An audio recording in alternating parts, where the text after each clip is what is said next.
He was the only one who remembered the way home. Long after the orders had fallen silent, after the heroes had been buried by time and lies, he remained, an old soldier, battered and forgotten, who never forgot his mission. When the anthem rose across the shattered field, he moved not by command but by the unbroken promises he unearthed, the secret meant to be lost forever. Not a man, not a voice, but a sentinel on 4 legs, carrying the last hope across a battlefield, tried to erase history. His journey was never about survival. It was about loyalty, the kind that outlives the wars men wage. Before the last light fades, before memory is swallowed whole, he will lead them back. He will not fail. If the story speaks to something deep inside you, stay with us. Subscribe to be part of the journey. Like if you believe loyalty is stronger than time itself. And share with us, where are you watching from, and what moment made you hold your breath. Your voice matters here. The sun hovered just above the horizon, smearing the sky with a reluctant golden hue that clung to the edges of the towering monuments surrounding Liberty Plaza. The annual National Remembrance Day ceremony was underway, and the air itself seemed thick with pride and a quiet, heavy sorrow. Rows of veterans lined the plaza, chests adorned with medals that caught stray rays of light, casting fleeting glimmers like the last sparks of dying stars. Children sat cross-legged in front, waving miniature flags, their laughter slowly fading into respectful silence as the announcer's voice came alive over the speakers. At the center of it all, near the first row of seated dignitaries, sat Major Ellis Green, a war hero now folded into the creases of history, and at his side, his companion, a graying German shepherd named Rex. Rex had been silent throughout the opening prayers, unmoving through the mayor's speech and the laying of wreaths. His cloudy eyes followed every movement, but his body remained a statue. Then the band started. The first few solemn notes of the national anthem spilled into the plaza, rolling like a slow wave. The crowd rose to its feet, a tide of human reverence. Hats were removed, heads were bowed, hands, and in the midst of it all, Rex did something no one expected. His body trembled, his ears flattened back, and as the anthem swelled into its first triumphant crescendo, Rex lifted his face toward the flag, and a single tear traced down his scarred muzzle. Major Green felt the leash slightly look down and froze. It wasn't a whimper of confusion or fear. It was something deeper, older, something that reverberated through Green's ribs like a memory he couldn't quite place. Rex let out a low, aching sound from deep in his chest, part whine, part growl, part plea, and began pulling against the leash, insistent but not frantic. Green hesitated. Around him, hundreds of people stood rigid, lost in their own rituals of respect. If he moved now, he would disturb the sacredness of this moment. His soldiers' discipline screamed at him to remain at attention. But the leash tugged again, stronger this time, and when Green met Rex's eyes, he felt it, an urgency that went beyond mere behavior. Rex wasn't being disobedient. He was leading. Ellis knelt awkwardly, ignoring the startled glances of those around him, and whispered, "What is it, boy?" Rex answered with another low growl, eyes flicking not toward the stage or the flags, but toward the back of the plaza, toward a path lined with oaks, half forgotten and shaded in neglect. For a moment, Major Green's hand hovered over the dog's harness, caught between his duty to decorum and the silent language only a soldier and his canine could understand. Then he made his decision. Adjusting his medals and brushing the dust from his knees, Green gave a sharp nod. "All right, old friend," he murmured. "Lead the way." He rose from the crowd like a ripple disrupting a still pond. A few heads turning, a few whispers stirring. A guard near the edge of the ceremony took a step forward to intercept them. But one look at Green's grave expression, the iron set of his jaw, and the guard faltered. Rex tugged again, more urgently now, and Green followed. Together they moved toward the edge of Liberty Plaza, leaving behind the pristine rows, the gleaming flags, and the chiseled speeches. They moved toward the overgrown path no one else seemed to see. The band behind them was reaching the climax of the anthem, the final, soaring note echoing off marble and sky, but to Green it sounded distant now, muffled as if he were sinking underwater. Rex's pace quickened, almost trotting now, though every few steps he would glance back to ensure Green was following. His old legs protested with every stride, but Green's instincts kicked in. overriding the arthritis and fatigue. His hand tightened on the leash, his heart hammered not just with exertion, but with a rising tide of something he hadn't felt in years, as adrenaline. As they rounded the first bend, shielded from the crowd's view, the noises of the ceremony faded almost completely. Here the path grew wild, broken by roots that cracked the concrete like forgotten veins. Green recognized the trees they had planted decades ago when Liberty Plaza was first built over what used to be an old military drill field. History, he thought grimly, has a way of leaving its fingerprints everywhere, if you know where to look. They reached a gnarled oak that stood out even among its weather-beaten brethren. Its trunk was massive, its bark so scarred it looked almost human.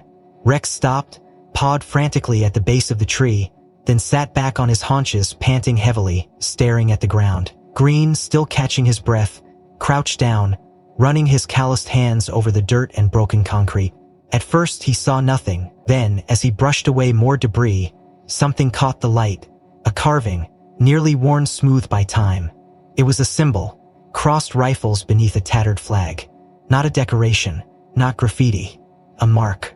Green's breath hitched, his mind raced back decades, back to a whispered story among old soldiers, back to the tales of the last fighting spirit of a dying command. But it had never been found. Officially, it had never existed. Rex whined again, nudging the cracked earth with his nose. Green stood slowly, scanning the tree line, the empty paths, the open fields beyond. The plaza was behind them, and the world lay silent ahead. He looked down at Rex, who sat rigidly, eyes never leaving that scarred symbol, body quivering with something more than age. Without thinking, Green dropped to one knee beside him and whispered, "You remember, don't you, boy? You were there. You saw what they buried." Somewhere far off, a bell tolled the final note of the ceremony. It was time for the speeches to end, for the politicians to shake hands, for families to gather their children and return to their suburban lives. But here, on the forgotten edge of Liberty Plaza, a journey was just beginning, a journey long overdue, a journey led by the last of the old soldiers and the last of the old dogs. Green placed a hand on Rex's head, feeling the tremor of ancient instincts humming beneath battered fur. "Show me," he whispered, and Rex obeyed. Major Ellis Green tightened his grip on Rex's leash as they pressed deeper into the neglected path behind Liberty Plaza. The muffled hum of the dispersing crowd faded behind them, replaced by the whispering rustle of dry leaves underfoot and the hollow creak of wind slipping through the skeletal remains of the old oak oaf. Rex moved with a purpose that belied his graying muzzle and stiff joints. Each step deliberate, head low, ears twitching as if tuned to a frequency Green couldn't. They were going against the current of humanity, while everyone else filed back into their polished cars and suburban routines. Rex led Green further away, toward the forgotten bones of a world no one wanted to remember. Ahead, past the final stretch of cracked concrete and faded commemorative plaques, loomed the shadow of an old war memorial. Unlike the polished stones and polished speeches back at the plaza, this one was different. A single, crumbling statue of a soldier standing guard, rifle lowered, eyes cast eternally toward the horizon. The monument had fallen into disrepair decades ago, its marble facade spiderwebbed with cracks, its once proud inscriptions faded into ghostly whispers. Rex didn't pause to admire it. Instead, he veered left, tugging Green toward a breach in the low iron fence that once marked the boundary of the ceremonial grounds. They slipped through the gap into the wilderness beyond. It wasn't a park anymore. It was a tangle of overgrown grass, thorny vines, and skeletal trees reaching claw-like into the sky. Here, the air grew damp and musty, saturated with the scent of earth and decay. It was as if they had stepped into another world, one the city had forgotten and nature had begun to reclaim. Green's boots sank slightly into the soft loam with each step, his breath coming harder now, the strain of the march setting fire to his old lungs. Yet he did not stop. Rex forged ahead with an urgency that allowed no argument. Around them, the shadows deepened, even though the sun had not yet fully set. Every broken branch and rustling leaf seemed to carry a weight, a memory, a warning. Green found himself scanning the tree line with the same wary vigilance he'd learned in another life, in another jungle halfway across the world. It was instinct, hardwired into his bones, refusing to die even after all these years. They walked for what felt like an hour but was probably only minutes. Then Rex abruptly stopped. His ears pricked, his nose quivering as he sniffed the air. Green followed the line of the dog's gaze to an enormous oak that towered above the others, its gnarled roots snaking across the forest floor like the exposed veins of a giant. The tree's bark was blackened in places, perhaps from an old lightning strike or simply the rot of time, and its massive trunk was split down the center, forming a natural hollow wide enough for a man to step inside. Rex whined low in his throat and pulled Green closer. As they approached, Green noticed something, felt something etched into the ancient wood. He leaned in, wiping away decades of grime and moss with the sleeve of his jacket. There, barely visible beneath the layers of neglect, was a carving, 2 crossed arrows behind a dagger. His heart stumbled in his chest. He knew that symbol. Every man who had worn the beret of the Special Reconnaissance Units knew it. It was the insignia of Ghost Company, an elite squad that had operated in secret long before drone strikes and satellite images made Shadow Wars obsolete. Ghost Company wasn't just a legend whispered among soldiers. It was the insurance policy no one admitted existed. A cadre of men sent on missions so dangerous, so morally gray, that even official records pretended they never happened. Green's fingers traced the faded emblem with a reverence usually reserved for graves. How long had this mark been here? How many had passed by without noticing, without understanding? He felt the old ache of duty stir in his chest, heavy and familiar. Rex pawed at the base of the hollow, sending tufts of dirt flying. Without thinking, Green dropped to his knees and dug alongside him, fingers clawing through the damp earth until they struck something hard. A slab of stone, rough-hewn and rectangular. Brushing away more dirt revealed a second carving, deeper and clearer than the first. A set of coordinates, and below them a single word etched in deliberate, unwavering hand. Stand by. Green sat back on his heels, staring, the pieces starting to align in the murky depths of his mind. Stand by. It wasn't just a command. It was a promise, a signal, a reminder that something or someone was waiting, even now. Rex let out a soft bark, the sound sharp in the stillness, demanding action. Green wiped the sweat from his brow, trying to push back the rising tide of questions. Why now? Why today? Why had the sound of the national anthem triggered something buried so deeply in this dog's memory? He glanced back toward the way they had come, but the winding trail was already swallowed by creeping mist. The plaza, the crowds, the speeches, they belonged to another reality now. Here, among the broken monuments and whispering trees, time moved differently. Rex circled the hollow once, then sat facing Green, tail thumping weakly against the ground, tongue lolling from the exertion but eyes fierce with expectation. Green took a deep breath and rose to his feet, brushing dirt from his knees. His back protested, his old injuries snarling awake after years of uneasy sleep. But he stood tall all the same. He had followed Rex this far, he wasn't about to turn back now. Squaring his shoulders, he stepped closer to the hollow and peered inside, feeling along the jagged edges of the split trunk. His fingers found purchase on something, a metal latch, rusted but intact, embedded deep in the wood. A hidden mechanism, so artfully disguised by time and nature, that without Rex he never would have found it. He pressed it inward. There was a soft, grinding sound.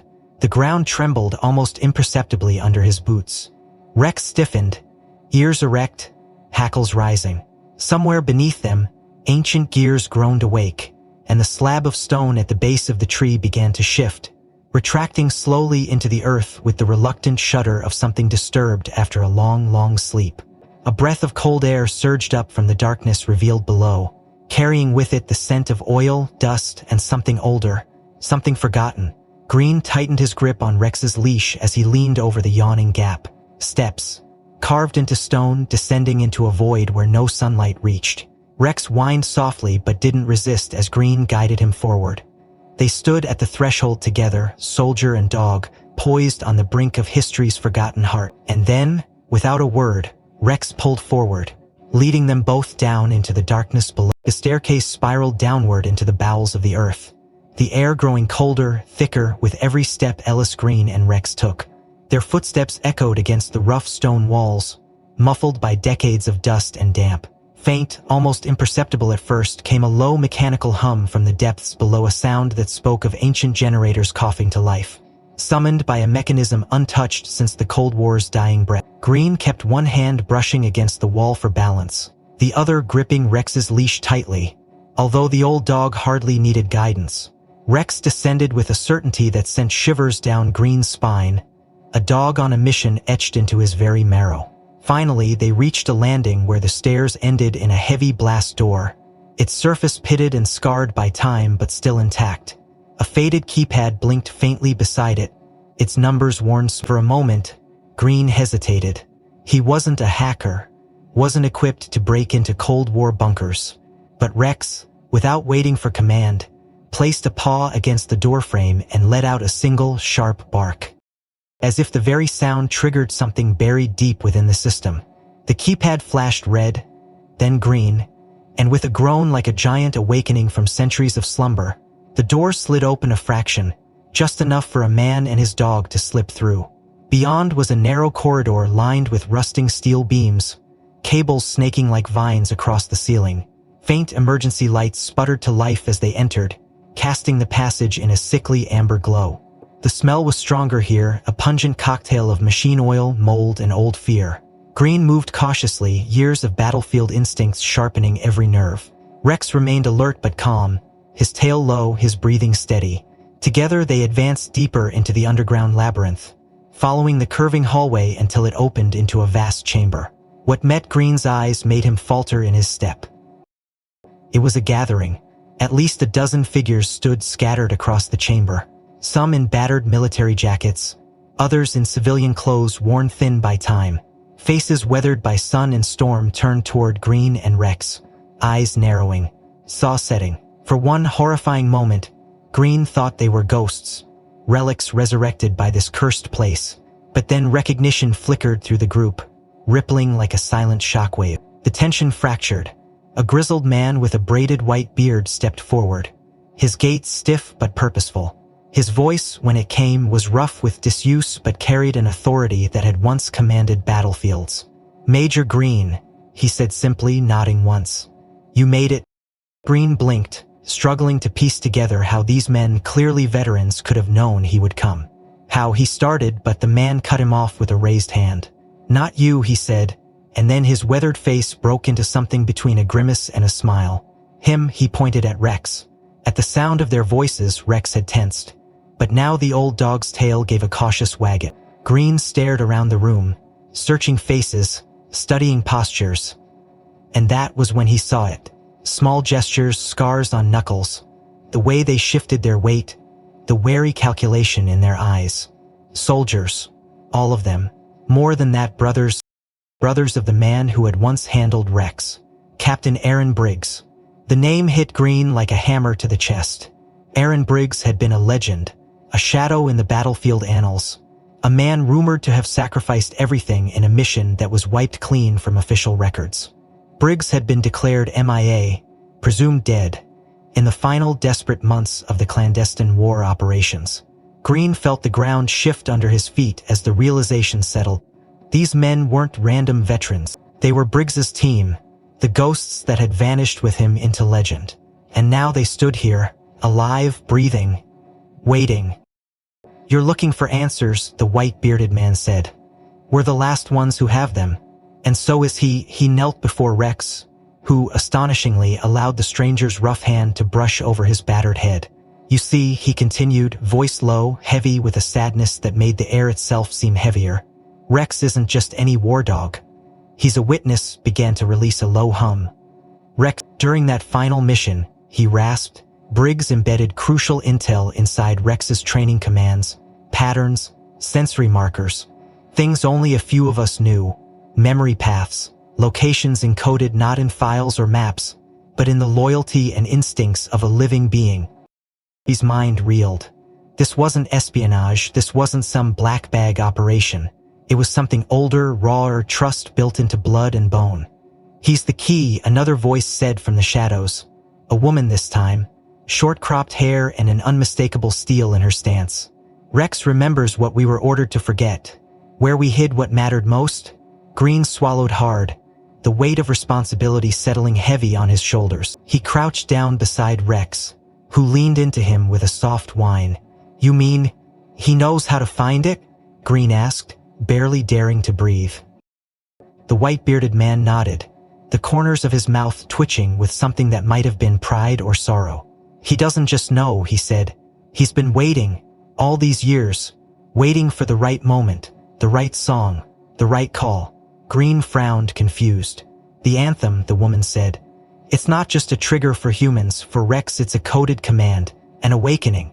Everything clicked at once, the trembling, the tears, the urgency. The moment the first notes Rex had been activated by something buried so deeply in his psyche that only the purest signal of loyalty and sacrifice could unlock it. Green rose slowly, mind ablaze with questions, heart hammering against his ribs. Around him, the gathered veterans watched, expressions carved from stone, waiting to see if he would rise to meet the moment. Rex sat at his side, gazing up at him with eyes that held the weight of untold stories, of battles fought in silence, of promises kept through the erosion of years. Green knew one thing for certain. Whatever had been hidden all those years ago, whatever Briggs and his men had sacrificed everything to protect, had not been buried forever. Rex had carried it within him like a dying ember, waiting to reignite. And now the flame was stirring once more. Green squared his shoulders, glanced around at the faces in the shadows and said in a voice that rang with the clarity of old command, "Then let's find it." Without hesitation, Rex rose to his feet, turned toward the far end of the chamber, where another tunnel yawned into darkness, and started walking. Rex led the way down the narrow passage, his nose close to the ground, tail rigid with focus, his every movement taut with electric urgency. Ellis Green stayed close behind, the gathered veterans following in wary silence, their boots crunching over debris and age-old dust. The tunnel walls, stitched together from rough stone and rusted steel supports, seemed to close in tighter with each step. Somewhere above them, the outside world ticked on obliviously, clocks chiming, children laughing, lives unfolding. But down here, time had slowed into a thick, heavy molasses, every breath carrying the taste of forgotten wars. Rex moved faster now, almost frantic, his claws scrabbling against the uneven floor as he sniffed out invisible trails that only he could sense. Green could feel it in his gut, the culmination of something vast and buried. An unseen hand tugging all of them toward a reckoning decades in the making.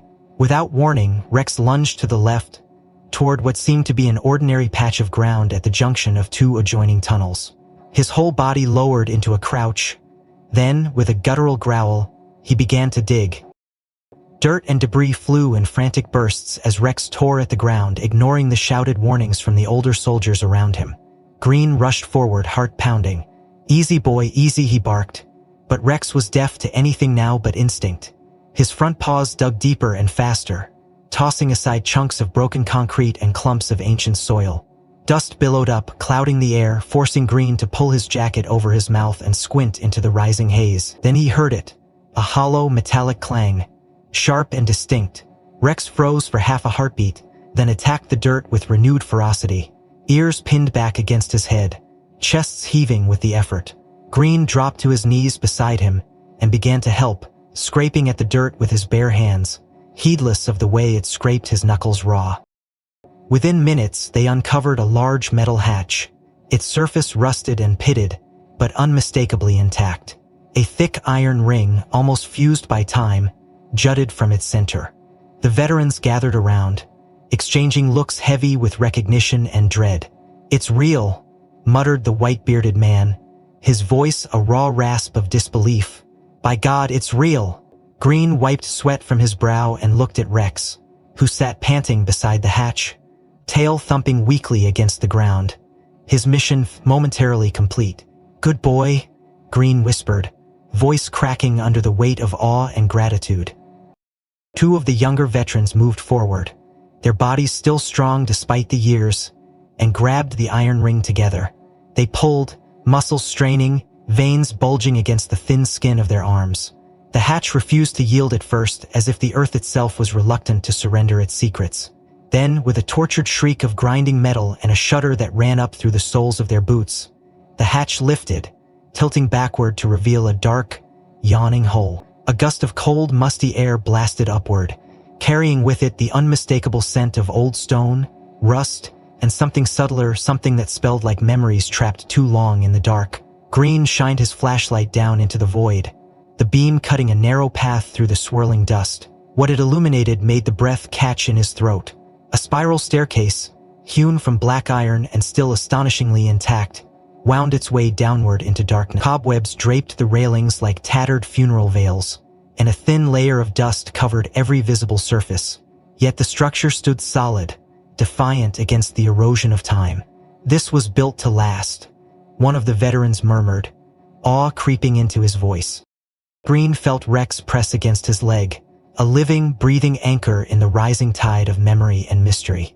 He looked at the men gathered around him, soldiers aged by years but not broken, their eyes lit with the terrible fire of unfinished business, and knew there was no turning back. "We go together," he said quietly, and they nodded. No hesitation, no fear. They were soldiers. They had always known their war might find them again one day. The first steps groaned under their weight but held firm as Green led the descent, Rex pacing carefully beside him, his body alert, his nose twitching at every new scent rising from the depths. The air grew colder as they descended, the weak light from above quickly swallowed by the encroaching dark. Green's flashlight flickered but held steady, its narrow beam revealing walls lined with pipes and conduits, many of them broken or weeping slow terror. Somewhere far below, a slow, rhythmic dripping echoed upward, marking the seconds like a clock running down. Every sound seemed magnified. The creak of boots on metal, the rasp of breath in dry throats, the low rumble of Rex's occasional growl.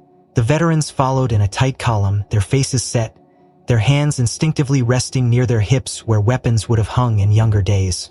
Down and down they went, each revolution of the staircase tightening around them like a coiled spring.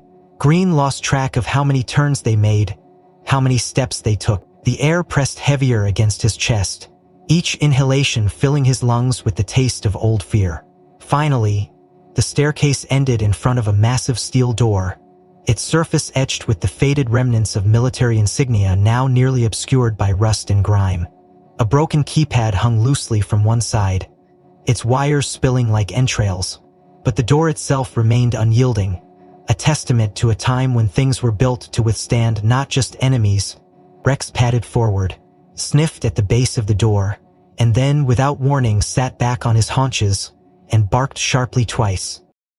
A low mechanical hum answered from somewhere within the walls, followed by the slow, grinding sound of gears shifting into motion after decades of stillness. Dust rained down from the ceiling and the door shuddered once, twice, then began to slide open with agonizing slowness. A gust of freezing air washed over them, carrying scents Green couldn't name, couldn't place, only for somewhere deep in the marrow of his bones. As the door yawned wider, light spilled out, soft, yellow, impossibly steady, illuminating the edges of what lay beyond. Green stepped closer, feeling the magnetic pull of destiny tighten around him like a noose, and peered inside. As the heavy steel door slid fully open, the stale air of the underground chamber flooded outward, thick with the scent of oil, leather, and rusted metal. Ellis Green tightened his grip on Rex's leash as they stepped cautiously inside, the flashlight beam trembling slightly in his hand as it sliced through the haze. The veterans followed in a loose formation, eyes darting around, muscles tensed, old instincts roaring back to life as if they were 20 years younger. The room beyond was vast, a subterranean cathedral of forgotten war. Rows upon rows of metal shelves stretched into the shadows, each laden with relics. Crates marked with faded military insignias, battered helmets, cracked radios, rifles wrapped in disintegrating canvas. Along one wall, a massive operations table dominated the space, the surface still cluttered with yellowed maps, pinned photographs, and coded documents curling at the edges from the relentless march of time. Dust motes floated like tiny galaxies in the weak, flickering overhead lights that had somehow, impossibly, remained functional. Green moved toward the center of the room, his boots kicking up clouds of dust with each step. Rex stayed close, nose twitching, alert but calm. Every corner seemed to hum with a ghostly energy, as if the room itself had been holding its breath for decades, waiting for someone to remember it existed. One by one, the veterans spread out, reverently touching old artifacts, whispering names half forgotten, faces half. A man with a scarred jaw ran trembling fingers over the barrel of an ancient M16, his eyes misting over. A woman with a silver braid lifted a dog tag from a pile of rubble, her lips moving silently as she read the name etched there. These were not just relics. They were the bones of a secret war buried under layers of official amnesia. Near the far side of the room, Green spotted something out of place. A wooden chest, half buried under fallen ceiling tiles and broken equipment. It was smaller than the storage crates around it, about the size of an old footlocker, and unlike the military unit's containers, it bore no markings, no codes. Only a simple brass latch tarnished with age.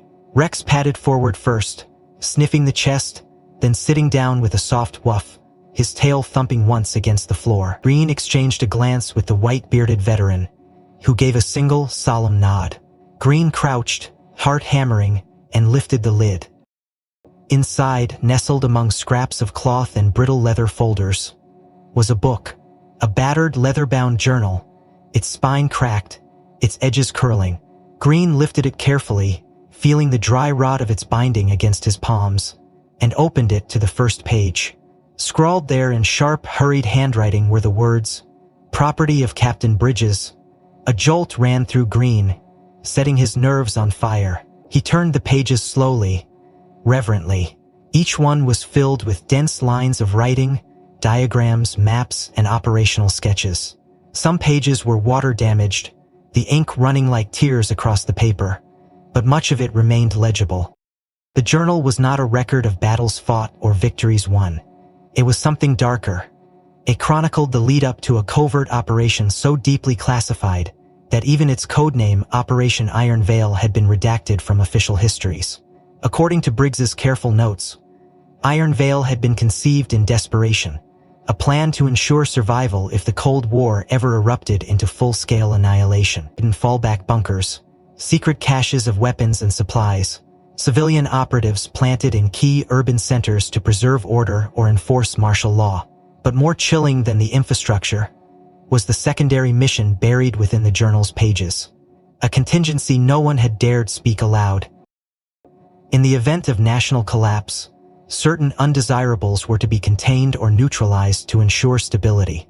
Dissidents, activists, foreign nationals deemed a threat not by action but by potential.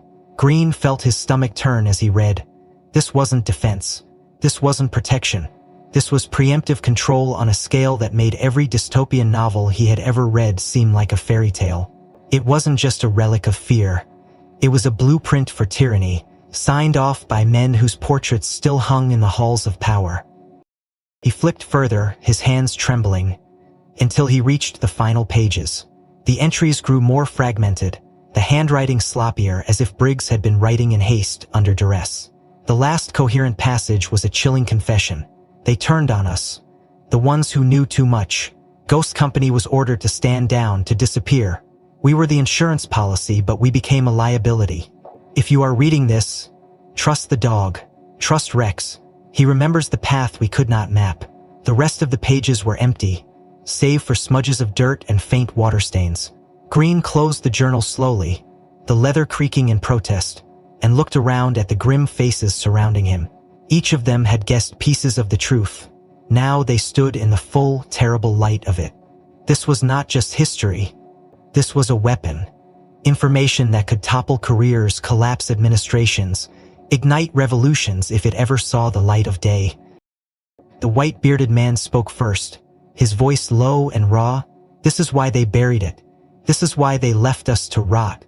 His fists clenched at his sides, trembling not with fear but with rage. Another veteran cursed under his breath, kicking aside a rusted helmet with a clatter that echoed like a gunshot through the chamber. Green met their gazes one by one, feeling the weight settle onto his shoulders, a yoke he had not asked for but could not deny. The decision was clear. They couldn't leave this knowledge buried, nor could they unleash it recklessly. It had to be handled with the precision of a surgeon, not the hammer of a zealot. He knelt beside Rex, feeling the dog's warm breath against his hand, and whispered, "You held the truth longer than any of us, old boy. Now it's our turn."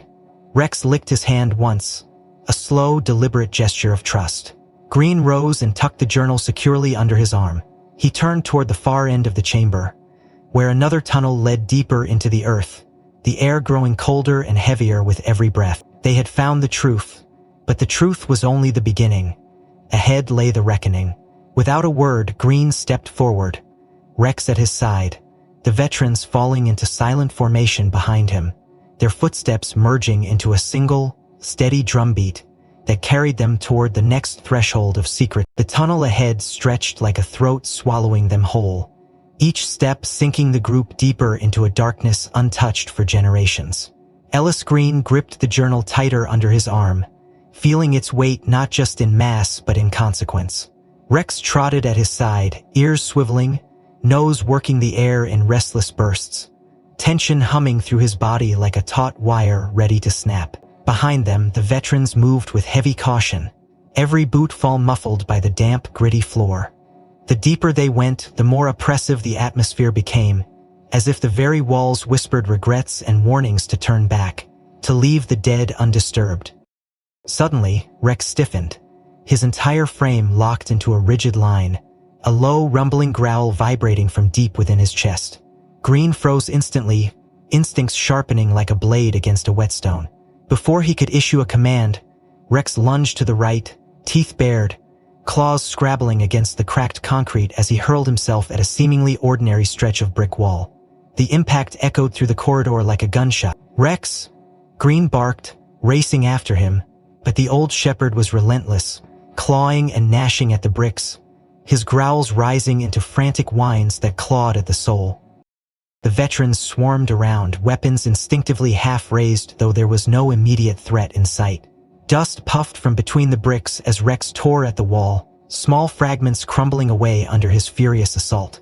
Green shoved forward, dropping to his knees beside Rex and running his hands across the wall where the dog had focused his attack. The surface felt different, hollow, almost not solid foundation, but a facade. "Help me," Green snapped, and without hesitation, two of the stronger veterans moved beside him, prying at the loose bricks with their hands, boots, even the butts of ancient rifles. Within minutes, a section of the wall gave way with a wrenching groan, bricks tumbling outward to reveal a narrow opening, a mouth of blackness hidden behind a false front. Cold air poured from the hidden passage, thick with the sour scent of mold and something else, something sharp and coppery that made Green's stomach twist. Rex hesitated at the threshold, whimpering low in his throat, then steeled himself and stepped forward, disappearing into the void without waiting for command. Green swallowed hard and followed. The hidden passage was tighter than the tunnel they had left behind, the walls rough and unfinished, water dripping rhythmically from overhead pipes. The narrow beam of Green's flashlight danced across the walls, illuminating scraps of abandoned equipment. Old ration cans, shredded uniforms, a collapsed cot covered in mildew. The path twisted and dropped steeply downward, forcing them to move in single file, backs hunched, weapons drawn, hearts pounding. Every few steps, Rex would glance back at Green, his eyes wide and haunted, urging them forward with a silent urgency that brooked no argument. After what felt like an eternity scraping and squeezing through the claustrophobic corridor, the passage abruptly opened into a larger chamber, a cavernous space that had once been a storage warehouse now rotting in the belly of the earth. The remnants of metal shelving units leaned drunkenly against cracked concrete walls, and broken crates spilled their forgotten contents across the dirt floor. Helmets, boots, rusted ammunition. A few battered signs still clung to the walls, their painted warnings barely legible. Supply Depot 9 bar restricted access. Authorization required. Green swung the flashlight beam across the floor, searching, and his breath caught in his throat. In the center of the room, half buried beneath a collapsed beam, lay a body, or what remained of one. The skeleton was clothed in the tattered remnants of a military uniform, insignias eaten away by time, bones twisted unnaturally as if the final moments had been anything but peaceful. A rusted sidearm lay a few inches from the outstretched hand, untouched by anything except the slow decay of years. Rex approached cautiously, lowering his body to the ground, his movements slow and reverent, He sniffed once, twice, then sat back with a heavy, mournful whine. Unan and the others gathered around, their faces grim, their breaths shallow. One of the veterans knelt and carefully brushed dirt from the ragged uniform sleeve, revealing a name tag barely clinging to the fabric. Lieutenant James Harlow, he read aloud, voice rough. A hush fell over the group like a burial shroud. Harlow had been one of theirs, a brother-in-arms whose file had listed him as killed in action decades ago during a classified operation gone wrong. Only now, faced with the broken truth, did the lies unravel. The wounds visible on the skeletal remains were not consistent with battle. No, these were execution marks. A bullet hole in the forehead, defensive fractures on the forearms. Harlow hadn't died in the chaos of war. He had been murdered, betrayed by those he trusted. Green staggered back a step, bile rising in his throat, memories colliding with reality in a sickening flash. How many others had they lost to treachery masquerading as duty? How many ghosts had been left behind, buried not by enemy hands but by the very systems sworn to protect them? The white-bearded veteran cursed under his breath, his fists clenching helplessly. He tried to run, he said bitterly, or maybe he knew too much. Either way, they silenced him.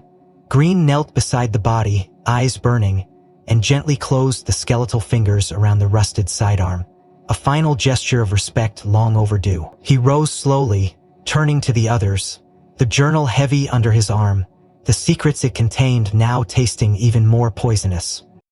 Rex sat unmoving by Harlow's side, his old eyes dark with grief, as if he too remembered the man who had once laughed and fought beside Captain Briggs. The cavern felt colder now, the silence heavier, the air vibrating with unspoken promises of reckoning. Green swept the flashlight beam toward the far end of the warehouse, where another door, half shattered, hung crooked on its hinges. Beyond it, more darkness beckoned. Without waiting for consensus, without offering explanation, Rex stood and began to walk, his steps slow but determined, his nose pointed toward the unknown waiting beyond the broken door. The broken door creaked under the gentle push of Rex's paw, swinging inward with a long, groaning protest that echoed through the crumbling warehouse. Beyond it stretched another corridor, narrower, slick with dampness, the air heavier, almost suffocating. Ellis Green adjusted his grip on the journal tucked under his arm and stepped through after Rex, the others following with wary steps, weapons loose in their hands but eyes sharp, shoulders hunched as if bracing for another blow from the past. The walls here were closer, the ceiling lower, and every drip of water, every rustle of shifting debris seemed amplified to a deafening degree. Rex moved ahead with a certainty that bordered on unsettling, his body rigid, his nose skimming the ground as if following a trail no human could detect. They pushed forward in tense silence until the passage opened into a small antechamber, little more than a service junction with rusted lockers lining one side and a long-forgotten generator humming faintly in a mechanical death rattle. The veterans fanned out instinctively, checking corners, scanning for threats, their movements automatic and precise even after all these years. Green's heart pounded against his ribs like a caged animal, an ancient rhythm of adrenaline and fear. He turned his head at a sudden shift in the air, a vibration more felt than heard.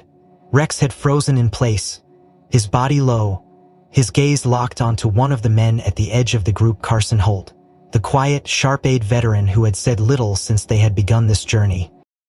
For a moment, no one moved. Then Rex growled a deep, guttural sound that rumbled through the antechamber like a distant storm. Holt's eyes narrowed.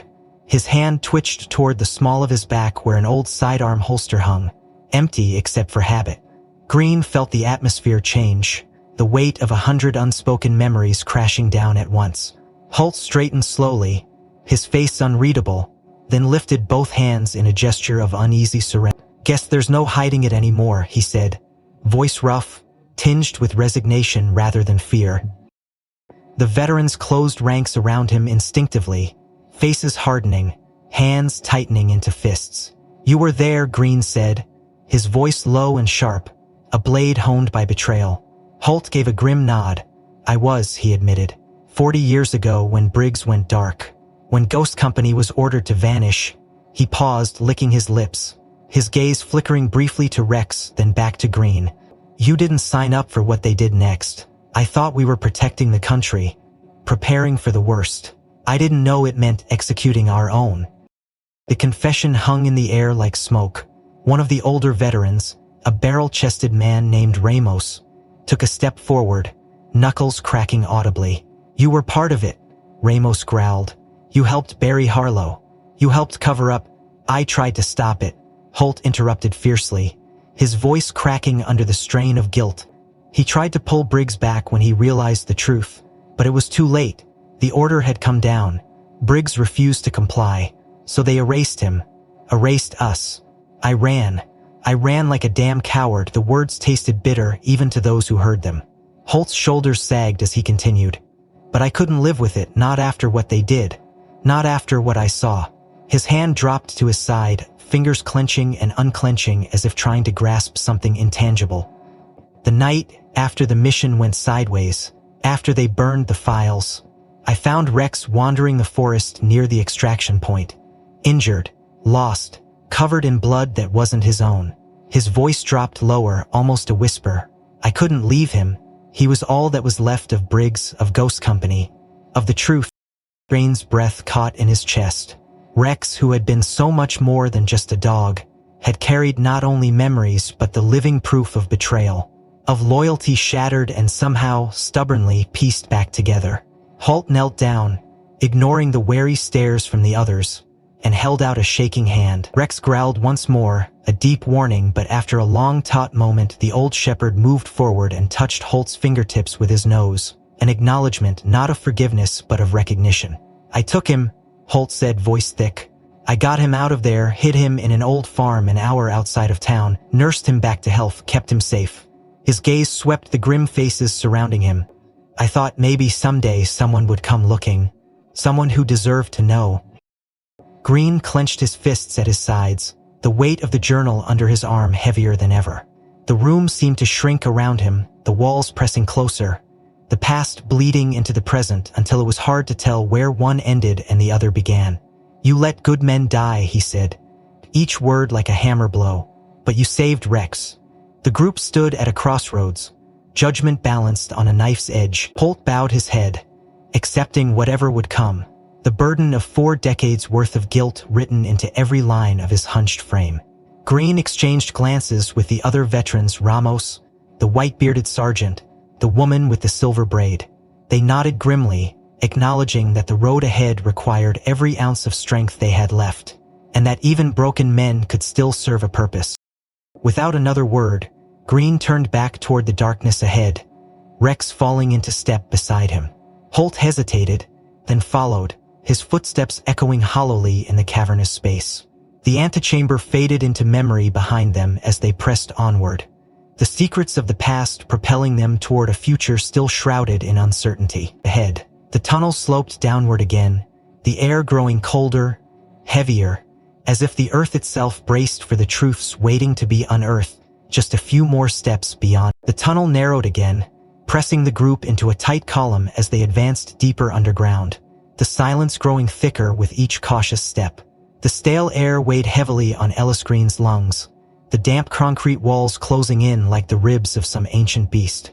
Rex stayed close to his side, his body taut with a tension that Green could feel vibrating through the leash. Carson Holt followed at the rear, shoulders hunched, carrying the invisible burden of guilt. But no one spoke. Words had become useless here. The only language that mattered was action, survival, truth. The floor dipped sharply, and then the corridor widened into a strange chamber, circular, windowless, with consoles and control panels lining the perimeter like silent sentinels of a forgotten war. Most were dark, their surfaces coated in decades of dust and corrosion. But a few blinked faintly, stubborn remnants of a dying system clinging to life. Rex pulled away from Green without warning, his nose working furiously, his tail slicing through the air like a metronome. He sniffed around the perimeter, weaving between the rusted terminals, ignoring the murmured warnings of the veterans. His body language shifted from cautious to insistent, his nails clicking frantically against the cracked tile floor as he homed in on something near the far wall, a heavy, ironclad locker. Its surface warped and buckled but still intact. Rex barked sharply once, a demand that echoed off the stone, and began pawing at the locker door with surprising force for his age. Green rushed to his side, heart hammering against his ribs, and together with Ramos they managed to pry the warped door open with a screech that set everyone's teeth on edge. Inside, nestled among shattered radios and obsolete communication gear, was a single device that looked out of place, sleeker, heavier, preserved within a sealed glass casing that had somehow survived the ravages of time. A receiver of some kind, its dials intact, its antenna coiled neatly beside it like a sleeping serpent. Etched into the metal housing in tiny, precise letters were the words, "Initiate protocol," pacing pathetically. Green lifted the device carefully, feeling the weight of its purpose settle into his bones, and set it on the nearest console. Dust billowed up in lazy clouds as the casing cracked open with a hiss, releasing air stale enough to make Green gag. Rick sat back, watching with solemn eyes, tail thudding once against the floor, as if he knew this moment had been decades in the making. Green studied the device, his fingers brushing over the dials, the rows of ancient buttons. There was a slot for a cassette, and already inside was a tape labeled in faded ink, "Stand by Anthem." His mouth went dry. The national anthem, the same melody that had ripped a cry from Rex's throat during the ceremony at Liberty Plaza. He turned slowly to the others, their faces drawn, their bodies stiff with dread and anticipation.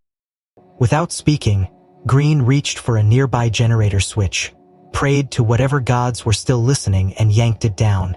The lights sputtered, the machinery groaned like a waking giant, and the receiver whined to life, its tiny green light blinking weakly. Green pressed the play button. Static hissed, filling the chamber like mist, until the first solemn notes of the anthem burst through the speakers. Warbled but unmistakable, Rex responded instantly, his body trembling, his ears pinned back, a whine building deep in his throat. As the anthem played, the receiver's second light blinked red, then amber, then steady green. Suddenly, the entire room shifted. Hidden panels along the far wall shuddered and retracted with a mechanical whine, revealing a secondary control station sleek, modern, untouched by dust or time. Monitors flickered to life, illuminating the chamber in pale blue light. Lines of code scrolled rapidly across the largest screen, culminating in a single prompt, XO7 confirmed, final directive engaged, awaiting human verification. The veterans surged forward, guns half raised, but Green waved them back, his gut twisting into a cold knot. He approached the console, studying the prompt, realizing with dawning horror that this was no mere fallback system. This was an activation node, buried deep within the nation's hidden infrastructure. Echo 7 wasn't designed to save lives, it was designed to seize control. Emergency broadcasts, military mobilizations, civilian lockdown protocols, all would be triggered automatically if the final authorization were given. It was the ultimate failsafe, conceived in the paranoia of a world teetering on the brink of nuclear annihilation. Green's hands hovered over the keyboard, every muscle in his body screaming against the knowledge that one wrong move could unleash chaos. "This is what Briggs found," he whispered, voice hoarse. "This is why they erased Ghost Company. Not because they failed, because they succeeded. They uncovered a weapon too dangerous to trust even to their own side." Behind him, Holt stepped forward, his face pale but resolute. "Thought if things got bad enough, if the government ever fell, they could rebuild it in their own image," he said bitterly, "without the messy business of elections or dissent." The room felt colder now, the hum of the ancient machinery vibrating through Green's boots. Rex sat quietly at his side, eyes locked on the screens as if awaiting orders only Green could give. The anthem wound to its final triumphant crescendo and cut out abruptly, leaving a silence so profound it seemed to flatten the air itself. On the console, the prompt remained against his ribs like a brand. He glanced at Rex, at the veterans who had sacrificed everything for a truth too terrible to bear. Whatever choice they made here would not just reshape their lives, it would ripple outward, reshaping history itself. The cursor blinked, steady and patient, indifferent to the war raging in Green's mind. And somewhere deep beyond the walls of the earth, mechanisms older than memory waited for the next command. The blinking cursor on the console screen seemed almost to pulse in time with Ellis Green's heartbeat as he stood frozen before it, the gravity of the choice sinking into every muscle, every fiber of his being. Around him, the veterans shifted uneasily, casting glances toward the open passageways, their instincts prickling with a sense that the storm was no longer gathering, it was already here. But before Green could move, before any decision could be made, the ground shuddered under their feet. A distant boom reverberated through the tunnels, followed by a muffled series of thuds, growing louder with each passing second. Green snapped his head around just as Ramos cursed under his breath. "We're not alone," he growled, raising his weapon and scanning the darkness. From one of the side corridors, figures emerged. Men dressed in black tactical gear, faces obscured by balaclavas, weapons cradled in their arms with casual, terrifying familiarity. Their movements were coordinated, efficient, the kind of precision only born from long training and darker loyalties. Green felt his stomach drop as realization hit. These weren't random scavengers. These were operatives. Shadows of the old regime. Sleeper agents whose sole purpose was to ensure that what slept beneath the earth stayed buried. The leader of the black-clad group barked an order in a clipped, emotionless voice, and half his team peeled off toward the main console, moving to wipe the activation data, to erase every trace of Echo 7's resurrection. The rest advanced toward Green's team, weapons raised, forming a lethal pincer.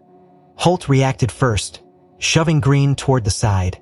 "Move," he barked, and gunfire exploded through the chamber, the sharp crack of rifles deafening in the confined space. Green hit the ground hard, dragging Rex with him behind a rusted console as bullets chewed through the ancient equipment. Sparks rained down in hissing fountains, casting wild shadows on the walls. Rex snarled, low and furious, his old body coiled like a spring ready to snap. Despite the chaos, despite the years that had dulled his strength, the fire that had carried him through battle after battle flared to life once more. Without hesitation, he launched himself from cover, weaving through the hail of gunfire with a desperate, reckless courage that made Green's throat close with emotion. Rex charged not toward safety but toward the enemy, toward the heart of the operation. Green watched in a mixture of horror and awe as the German Shepherd barreled into one of the masked men, knocking him off balance. The operative stumbled, firing wildly into the air, and Rex clamped his jaws around the man's forearm with a ferocity that belied his age. The distraction was enough. Ramos and the others surged forward, rifles barking shore-controlled bursts that dropped 2 more enemies before they could regroup. The air reeked of cordite and blood, thick and choking, but it wasn't enough. More black-clad figures spilled from the tunnels, reinforcements drawn by the broadcast, by the signal they had sworn to silence. Green ducked as bullets ricocheted off the console beside him, heart pounding a frantic rhythm in his ears. Through the smoke and chaos, he saw Rex again, limping now, blood matting the fight. His eyes blazed with a singular, unbreakable purpose: to protect the mission, to protect the truth that had cost so many, so dearly. Green forced himself to his feet, firing blindly toward the advancing shadows, his mind racing. They couldn't hold this position. If the operatives wiped the activation node, everything Briggs and Ghost Company had died for would vanish into the void, swallowed whole by the lies of history. They needed to move, to finish what they had started. "Cover, Rex!" Green shouted over the gunfire, and without waiting for a response, he bolted toward the secondary control panel Rex had uncovered earlier, the panel now guarded by 2 operatives working feverishly to override the system. Holt flanked him, moving with surprising agility, his face a grim mask of determination.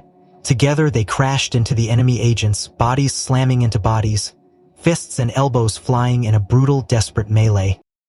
Somewhere behind them, Ramos and the others kept the bulk of the enemy pinned down, trading fire and curses in the smoky gloom. The sound of metal striking flesh filled Green's ears as he grappled with one of the operatives, finally wrenching the man's weapon away and delivering a savage blow that dropped him to the ground. Holt dispatched the second agent with ruthless efficiency, his old training rising like a ghost from the grave. Green turned to the console, hands flying over the controls. The system fought him, ancient security protocols locking down functions with each wrong keystroke. But he pushed through, guided by instinct and the half-remembered lessons Briggs had drilled into all of them long ago.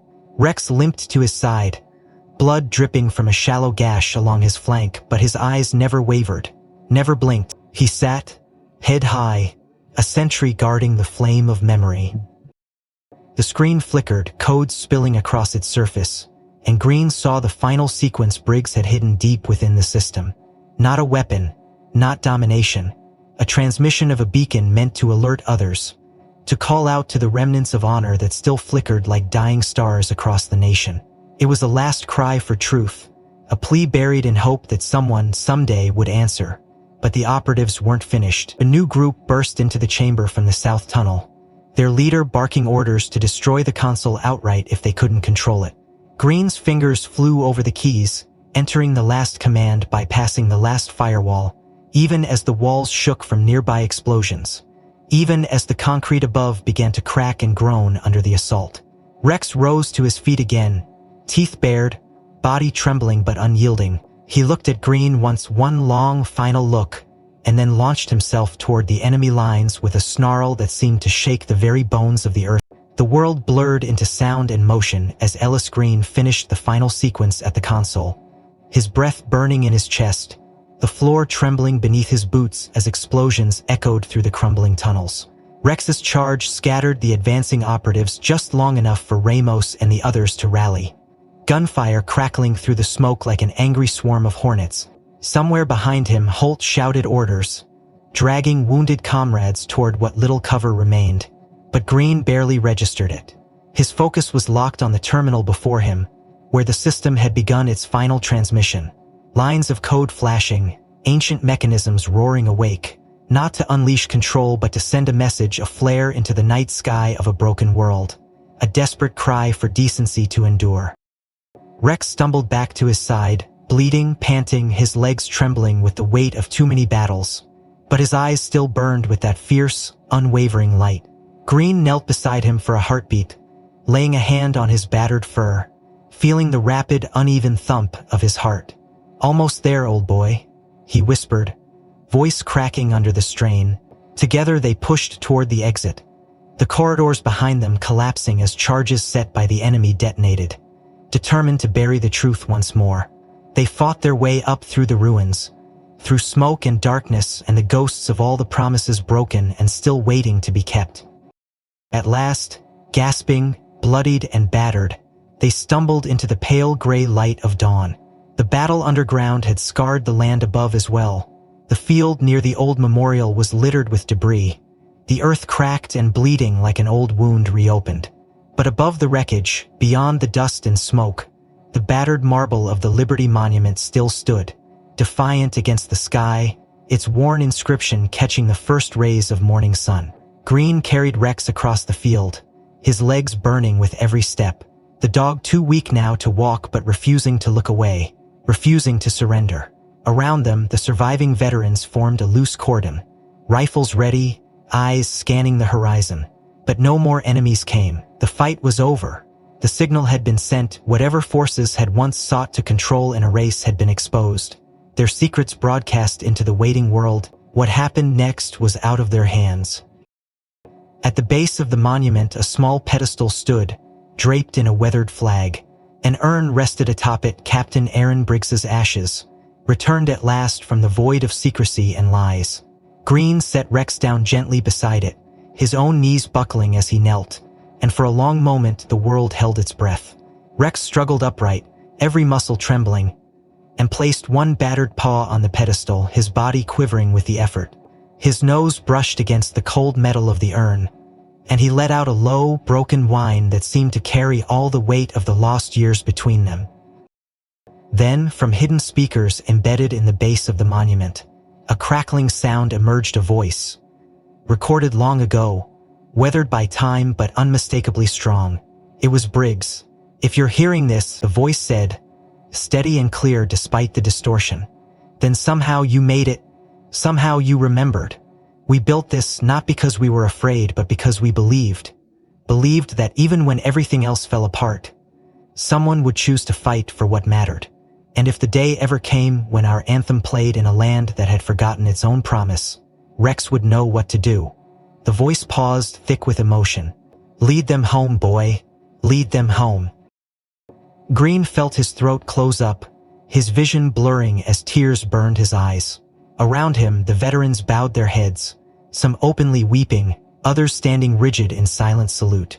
The sun climbed higher, casting a golden glow over the battered field, over the broken monuments and shattered lies, over the men and women who had fought not for power but for the fragile hope that truth could still matter.